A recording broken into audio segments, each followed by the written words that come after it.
আসসালামু আলাইকুম এভরিওয়ান। সহজ এবং মজাদার রান্নার ইউটিউব কুকিং চ্যানেল গৃহসুখনে আপনাদের সকলকে স্বাগত জানাচ্ছি। আমি আফরোজা। আজকে আমি কোনো রান্নার ভিডিও আপনাদের সাথে শেয়ার করব না। আজকে আমি বিরিয়ানি মশলা কিভাবে তৈরি করি সেটাই আপনাদের সাথে শেয়ার করব। আমার হাতের বিরিয়ানি মশলার স্বাদ এবং গন্ধ দুটাই কিন্তু খুবই দুর্দান্ত হয়। এই মশলা দিয়ে আমি যখন বিরিয়ানি রান্না করি তখন তার টেস্ট এতটাই মজা হয় যে আমি বলে বোঝাতে পারবো না। কেনা মশলা দিয়ে তৈরি করা বিরিয়ানি আর নিজের হাতে তৈরি করা বিরিয়ানি মশলা দিয়ে তৈরি করা বিরিয়ানির মধ্যে অনেক পার্থক্য থাকে। আজকে আমি অনেকটা বিরিয়ানি মশলা তৈরি করে রেখে দিব এবং বিভিন্ন সময় রান্নার কাজে আমি এটা ব্যবহার করব। আমি একবারে অনেকটা বিরিয়ানি মশলা তৈরি করে রেখে দিই এবং বিরিয়ানি রান্না করার সময় ওখান থেকেই নিয়ে নিই। একটা কাচের কন্টেনারে আমি সংরক্ষণ করে রাখি।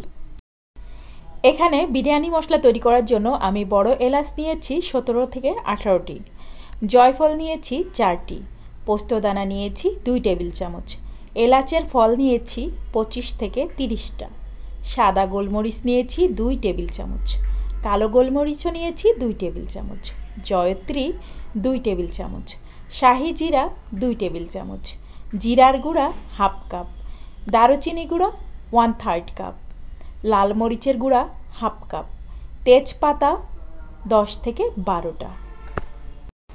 চুলায় একটা ফ্রাই প্যান বসিয়ে দিয়েছি এবং চুলার তাপমাত্রা থাকবে মিডিয়াম টু লোয়ের ভিতরে। বেশি হাই হিটে এই মশলাটা ভাজতে যাবেন না। আমি জাস্ট একটুখানি টেলে নিব, এটা ওভাবে ভাজবো না, জাস্ট হালকা একটু চুলার উপরে টেলে নিব। আপনারা চাইলে রোদেও দিতে পারেন। আমি যেহেতু রোদে দিইনি তাই হালকা একটু টেলে নিচ্ছি। যদি রোদে দেন তাহলে টেলে নেওয়ার কোনো দরকার নেই। তো এখানে সব মশলাগুলো আমি দিয়ে দিলাম। আর এখানে যে আমি জয়ফলগুলো দিয়েছি সেগুলোকে একটু ভেঙে দিব, কারণ গ্রাইন্ডারে এই গোটা গোটা জয়ফল দিলে অনেক বেশি প্রেশার পড়ে, যার কারণে জয়ফলগুলো একটু ভেঙে দিলেই বেশি ভালো হয়।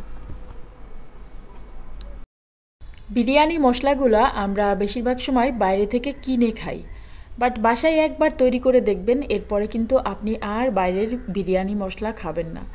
আমি কিন্তু খুব কম বাইরের প্যাকেট বিরিয়ানি মশলা কিনি। যখন দেখা যায় যে আমার এই মশলাটা শেষ হয়ে যায়, তো তখন দেখা যায় যে হুট করে তো আর মশলা তৈরি করা যায় না, তখন দেখা যায় যে একটা প্যাকেট কিনে নিয়ে এসে ঝটপট বিরিয়ানি তৈরি করা হয়। তবে এই মশলাটা তৈরি করে আপনি সংরক্ষণ করতে পারবেন 6 মাস থেকে 1 বছর অনায়াসে। আর আমি অবশ্য এতদিন সংরক্ষণ করব না, আমার এই মশলাটা 1 মাসের মতো চলে যাবে। আমার যেহেতু ভালোই বিরিয়ানি রান্না করা হয়, তাই আমি মশলা তৈরি করার সময় একটু বেশি করেই তৈরি করি, যেন বেশ কিছুদিন আমার এই মশলাটা চলে যায়। আমি দেখা যায় যে প্রতি মাসেই একবার বিরিয়ানি মশলা তৈরি করি এবং সেই মশলাটা দিয়ে 1 মাস আমার খুব ভালো মতো চলে যায়। জয়ফলগুলোকে আমি একটু ভেঙে নিয়েছি আর সেটাকেও দিয়ে দিলাম আবারও, আর একটুখানি টেলে নিচ্ছি। এই 2-3 মিনিটের মতো আমি একটু অল্প আঁচে টেলে নিয়েছি। এরপরে মশলাগুলোকে সম্পূর্ণভাবে ঠান্ডা করেছি আর তারপরে গ্রাইন্ডারে গ্রাইন্ড করছি। একেবারে সম্পূর্ণ ঠান্ডা হয়নি, তবে বেশ খানিকটাই ঠান্ডা হয়ে গিয়েছে।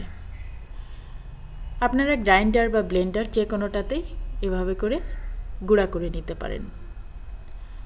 তো এখন এর মধ্যে শুকনা যে উপকরণগুলো আছে, গুঁড়া উপকরণ, সেগুলো কিন্তু মেশাবো। যেমন আমি এখনও অনেক কিছু এর মধ্যে মেশাইনি, সেগুলো এখন এর মধ্যে মিশিয়ে দেব। জিরার গুঁড়া দিয়ে দিলাম। তো গুঁড়া উপকরণগুলো যেগুলা রেখেছিলাম সেগুলো দিয়ে দিচ্ছি। মরিচের গুঁড়া, তারপরে দারচিনির গুঁড়া, এগুলো সব দিয়ে দিলাম। এখন সব কিছুকে একসাথে ভালো করে মিশিয়ে নিতে হবে। আর মিশিয়ে নিলে তৈরি হয়ে গেল বিরিয়ানি মশলা। আর এই বিরিয়ানি মশলা দিয়ে আপনি যখন বিরিয়ানি রান্না করে খাবেন তখন বুঝতে পারবেন যে এটা আসলে কতটা টেস্টি। আর এখনই যে সুন্দর একটা ঘ্রাণ বের হচ্ছে মশলার, যা আমি আপনাদেরকে বলে বোঝাতে পারবো না। আর এটা বিরিয়ানিতে ইউজ করলে এমনিতেই বিরিয়ানির টেস্ট ডাবল হয়ে যায়। তো সবগুলা মশলা আমি মিশিয়ে নিয়েছি আর এখন একটা এয়ারটাইট কন্টেইনারে এটাকে সংরক্ষণ করবেন। চাইলে নর্মাল ফ্রিজে রেখে দিতে পারেন, বা চাইলে বাইরেও রাখতে পারেন, তবে আমি নর্মাল ফ্রিজে রেখে দিই।